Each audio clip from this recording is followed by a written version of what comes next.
मुझसे भी एक टाइम टेबल ज़्यादा दिन तक फॉलो नहीं होता था। देखो झूठ मत बोलो, मैं भी क्लियर करके आया हूँ, मुझे भी पता है कि मोबाइल से कितना पढ़ाई होता है। आपके लिए टाइम टेबल कोई और नहीं बना सकता, कोई नहीं बना सकता। हे गाइस, तो आज हम बात करने वाले हैं कि टाइम टेबल कैसे बनाएं अपना।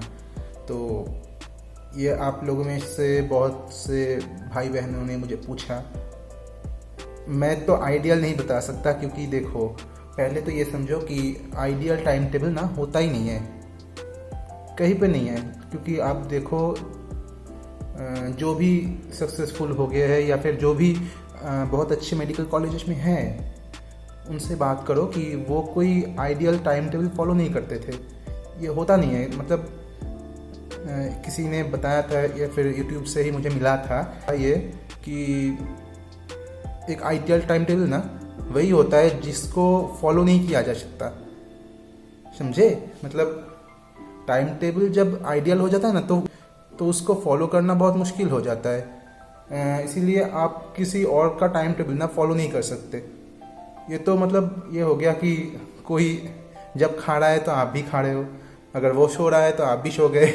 मतलब ये तो नहीं हो सकता ना। आपका बायोलॉजिकल क्लॉक अलग है, उसका बायोलॉजिकल क्लॉक अलग है, वो अलग से काम करता है, उसका एफिशिएंसी अलग है आपसे। वो कम भी हो सकता है या फिर ज़्यादा भी हो सकता है। तो ये आपको मेंटेन करना पड़ेगा दूसरों के हिसाब से, ठीक है। तो मैं यहाँ पर एक ओवरऑल एक व्यू देता हूँ जो कि आपको फॉलो करना है। मैं सब्जेक्ट वाइज नहीं दूंगा, ठीक है।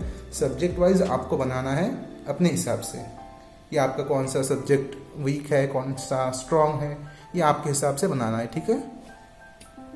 देखो आपको ना आपके टाइम टेबल को दो साइड्स में डिवाइड करना है, ठीक है। अब ऐसा क्यों?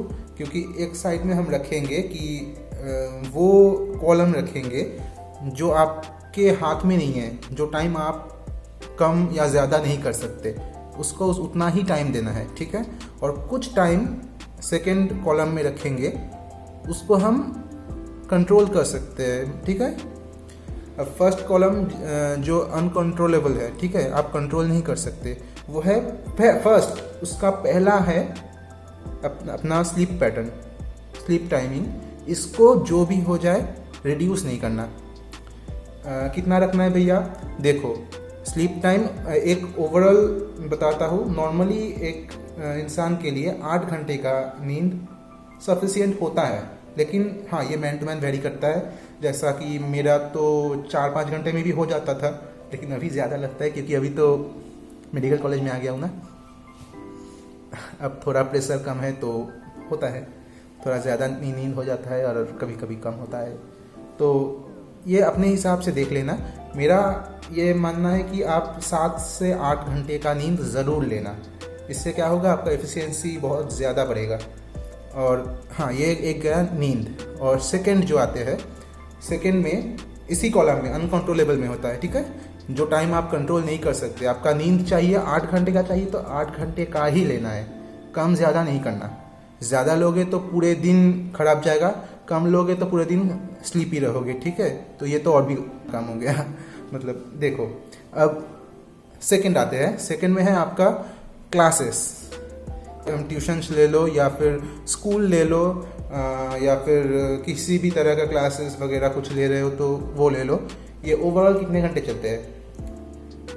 8 घंटे के आसपास मैं लेता हूँ, ठीक है। एक एवरेज ले रहा हूँ कि सभी का मान के एक एवरेज ले रहा हूँ कि 8 घंटे का चलता है, ठीक है। और आप लोग इसको अपने हिसाब से कम ज़्यादा कर लेना। तो 8 घंटा हमारा 16 घंटा निकल गया, ठीक है। और बचा कितना? 8 घंटा। अब इस 8 घंटे में होगा आपका वर्किंग आवर। ये होगा आपका कंट्रोलेबल जो कॉलम है उसके अंदर आएगा। अब उसमें क्या करेंगे, जो अदर वर्क होंगे, मतलब विदाउट स्टडी, मतलब हो गया आपका 1 घंटे का खेल हो गया या थोड़ा वर्कआउट कर लिया, एक्सरसाइज वगैरह कुछ। मैं तो बोलूँगा ज़रूर करना, क्योंकि मैं नहीं करता था, मुझे भुगतना पड़ा उसके बाद। मतलब पेट सामने आ गया था और जगह जगह पर फैट आ गए थे। तो ये तो करना है, थोड़ा बहुत वर्कआउट तो करना ही है। पसीना आ रहा है, देखो मैं काम कर रहा हूँ तो आपको भी करना है, पढ़ना है बहुत, ठीक है। मैं गर्मी में बैठा हूँ, देखो पंखा नहीं चलाया। मेरे साथ साथ मेरे रूममेट्स भी तकलीफ उठा रहे हैं आपके लिए, तो आपको थोड़ा तो पढ़ना है, ठीक है। सिलेक्शन लो और कॉलेज आओ, जल्दी आओ, इसी साल आना है, ठीक है, वेट नहीं करवाना हमें। अच्छा, तो हमारा हो गया अदर्स कॉलम। मैं लिख कर रखा हूँ, मैं बाद में ये फ़ोटो जो है ना साइड में एडिट कर दूंगा, आप देख सकते हो। ये अदर्स कॉलम में जाएगा, कंट्रोलेबल जो कॉलम है उसके अंदर ये आएगा अदर्स काम जो हो गए विदाउट स्टडी जो करते हो, नहाना खाना पीना जो भी हो जाए उसके अंदर जाएगा, ठीक है। इसके लिए हम रखते हैं 2 से 3 घंटे, ठीक है। अब 2 to 3 आवर्स के बीच में आपको सारे के सारे एक्स्ट्रा काम जो है वो मिटा लेने हैं, उससे ज़्यादा नहीं लेना। बाकी के जो टाइम रहेंगे ना आपके, मान लो कि 5 से 6 घंटे के आसपास, ठीक है, तो उसके अंदर ना आपको पढ़ाई करना है, सेल्फ स्टडी। आपके कोचिंग क्लास में, आपके ट्यूशन क्लास में या फिर स्कूल में क्या सिखाया, क्या हो गया, वो टाइम तो हो गया। अब ये जो 5 से 6 घंटे आपको मिल रहे हैं, इसमें आपको उसी पढ़ाई को फिर से देखना है, पढ़ना है। और अपना अगर कुछ कर रहे हो कि नीट के लिए अलग से कुछ पढ़ रहे हो तो वो पढ़ो। मान लो कि आप NCERT के रीडिंग लगा रहे हो तो वो ही करो, उस टाइम को अच्छे से यूटिलाइज करो। अब इसको आप अपने हिसाब से शेड्यूल कर लेना कि कैसे कैसे पढ़ना है, कि क्या क्या करना है।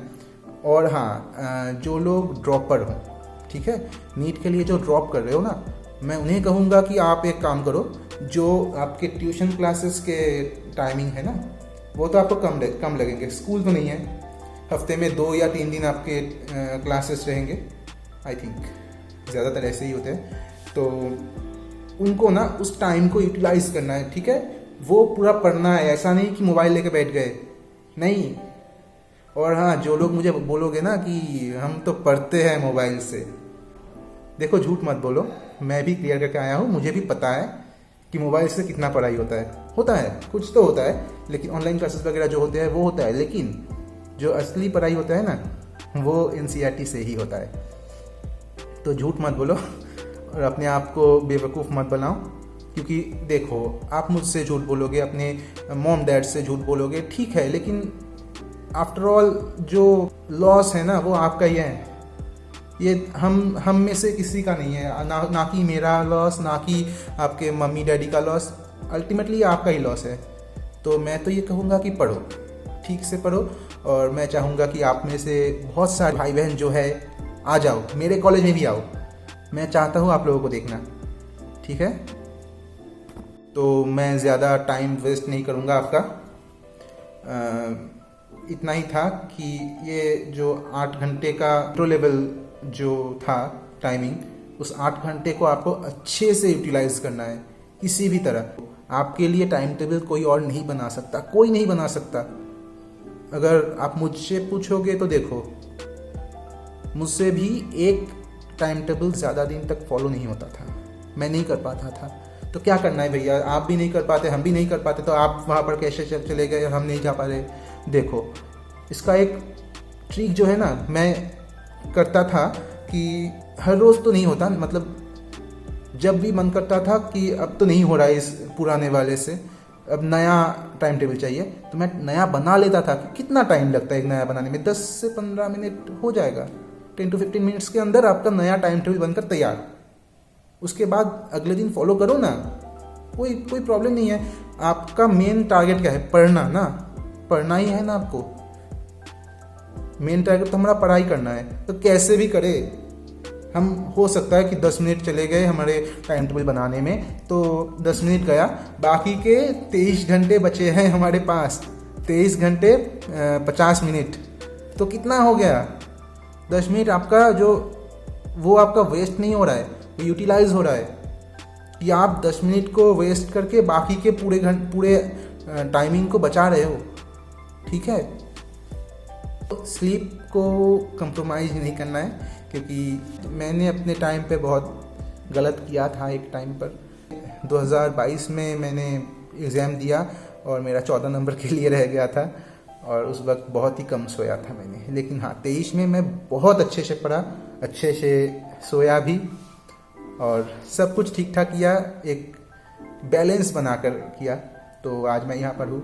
मैं कहूँगा कि आप भी पढ़ो अच्छे से, आप भी आ सकते हो, तो अच्छे से पढ़ो। Okay bye.